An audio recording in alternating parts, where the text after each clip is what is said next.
Tinubu in trouble as Pakistani drug baron exposes Keyamo of $480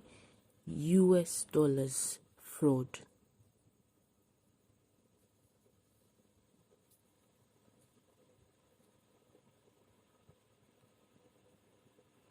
A report has shown that the All Progressive Congress former campaign council spokesman and Minister of State for Labor and Employment, Mr. Festus Keyamo, SAN, bought multiple houses in the United States of America just a couple of months after the controversial 774,000 jobs project that has cost the federal government a whopping 40 billion naira.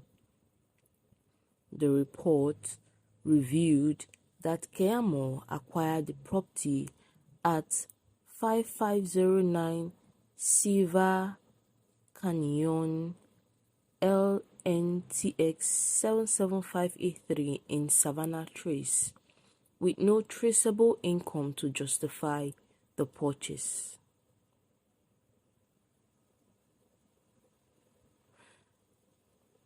Also, it was reported that Keyamo owns another house worth over $1 billion naira.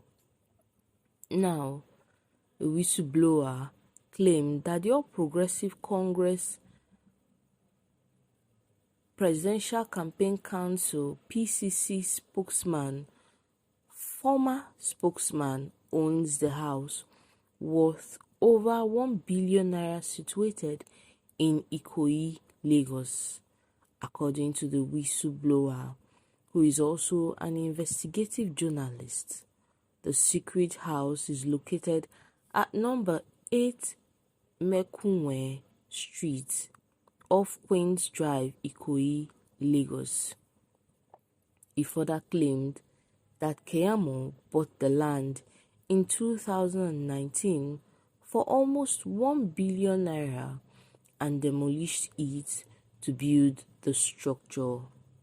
He even challenged the Economic and Financial Crimes Commission (EFCC) to go and verify the claim.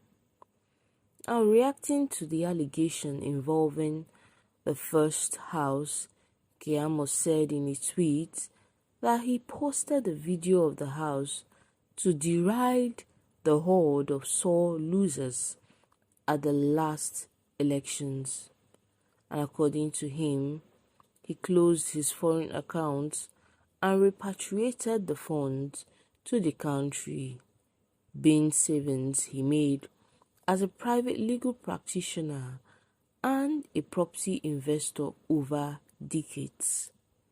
He also claimed that he wrote to relevant agencies and informed them of the movement of those funds out of the country to purchase a property as a better investment decision. All this done while he is in public office as a minister. He also added that 2 days ago, he decided to bet the horde of sore losers at the last elections with a video of his vacation in one of his properties abroad as he did a light workout.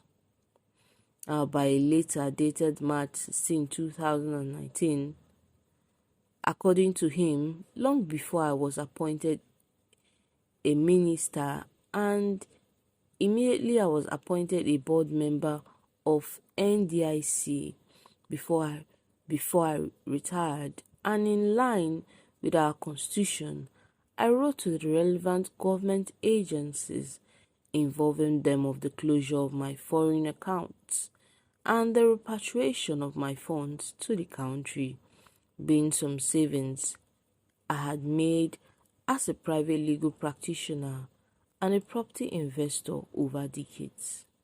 The numbers of those accounts, both abroad and in Nigeria, were clearly stated in those letters. Those foreign funds were lying in my account until my appointment as a minister later in 2019 and form part of my assets declaration. He further stated that in 2021, I again wrote to the relevant agencies by letters dated January 22, 2021, informing them of the movement of those funds out of the country to purchase a property as a better investment decision instead of the funds lying idle in the accounts while I'm in public office. Investigations, however, has shed more light on the transaction, indicating that Keyamo bought the houses after news of the controversial 40 billion naira and 774,000 job projects hit the internet. Now, the House of Representatives Committee on Youth, Labour, Finance and Appropriation, also in November 2021, had carried out a probe into the non-implementation of the scheme. Honorable Kadaju called on relevant authorities to investigate the extended Special Public Works scheme over its alleged failure. Responding to the claims, Keyamo attested that the 774 jobs were successful and that beneficiaries have been paid 40 billion naira as at then.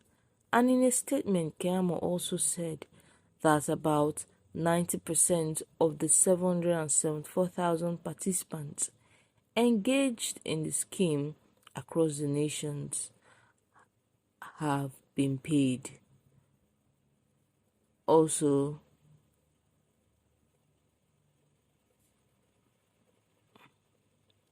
he further stated that by the minister's senior advisor, the former Media and Communication Tunde Moshood, entitled Keyamo's Replies Representative Committee on Public Works Scheme probe, he said, the extended Special Public Works Program has been successfully implemented by the National Directorate of Employment under the supervision of the Honorable Minister of State, Labour and Employment. He also added that the extended Special Public Works Program under the supervision of the Honorable Minister of State, Labour and Employment, former Honorable Minister of State, Festus Keyamo SAN, has been implemented successfully with about 90% of the 774,000 ESPW participants engaged by the scheme across the nations successfully paid with over 40 billion naira so far. Shortly after the successful extended Special Public Works Program, Keyamo embarked on buying spree of properties in the United States and Nigeria. Meanwhile, the former and founder of the Due Process Advocates International and Harvard-trained attorney Emeka Ugwuonye has alleged that the former Minister of State for Labour and Employment duped a Pakistani drug lord identified as Mr. Khan when he was remanded in Kuje prison. In the revelation made by Ugwuonye in a report titled Festus Keyamo is a rogue, I have no idea how he made the money he now brags about. Ugwuonye claimed that the proceeds of the fraud was part of the money Keyamo is spending on properties. The human rights lawyer in the report was responding to Keyamo's claim that his $300 property was acquired with money he made from legal practice. Whenever I read Festus Keyamo's speech about his successful private legal law practice, I feel so sad for the country of Nigeria. Festus Keyamo has nothing he could call a successful law practice. It is largely an illegal and unethical enterprise that has depended on intimidation, fraud, and extortion to stay in operation. In fact, it is impossible not to conclude that Keyamo is a fraudster. I would have just described him as a crude worry boy, but I do not want to offend the people of worry. Keyamo's law practice made much of whatever money he made by abusing his position as an EFCC private prosecutor. He used his closeness to EFCC to shake people down. Individuals who are facing EFCC investigations hire Keyamo because they believe he would use his closeness to EFCC to their advantage. In fact, he actively marketed himself with that line, "You know I am EFCC prosecutor. I can speak to so, and the case will be dropped," and so on. EFCC, which continued to hire Keyamo, never bothered to ensure that he was not abusing his position as their prosecutor. EFCC ought to have ensured that any private lawyer it uses to prosecute its suspect will not be engaging in private cases involving the EFCC or leveraging on EFCC assets. Keyamo was using EFCC assets as a fishing net to garner clients, and EFCC, an elite financial crime law enforcement agency, should have known better about this. What else is Keyamo doing with the name EFCC and the government of Nigeria? We already know that he dropped the names of the president and the attorney general when dealing with Mohammed Khan. It is a shame that the Nigerian Bar Association and the Nigerian Law Legal Professional Committee allowed that.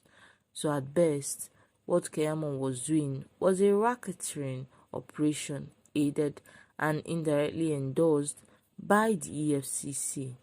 It is a pity for a man who claims to be a human rights activist to morph into a dangerous abuser of rights.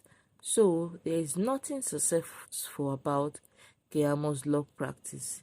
It has always been a fraudulent scheme. Apart from glaring case of Mohammed Khan, the Pakistan drug dealer now serving a long-term jail in the United States, where Keyamo obtained money from his suspects in order to manipulate the system for him, Keyamo has been leveraging on his success to government to force suspects and people with cases to hire him.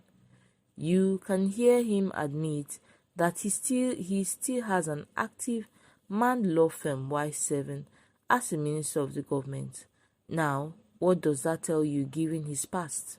Keyamo must likely be using his position as the former minister to lure clients who have issues with the government. For instance, if the police arrest your relative and you need to hire a lawyer, you'll be forced to hire Keyamo's firm because as a minister, Keyamo could call the Inspector General of Police to demand the release of your relative. A minister of the government can always reach the IGP directly if he wants to. Now, Keyamo's former position in government then becomes a means of getting clients and for personal worth.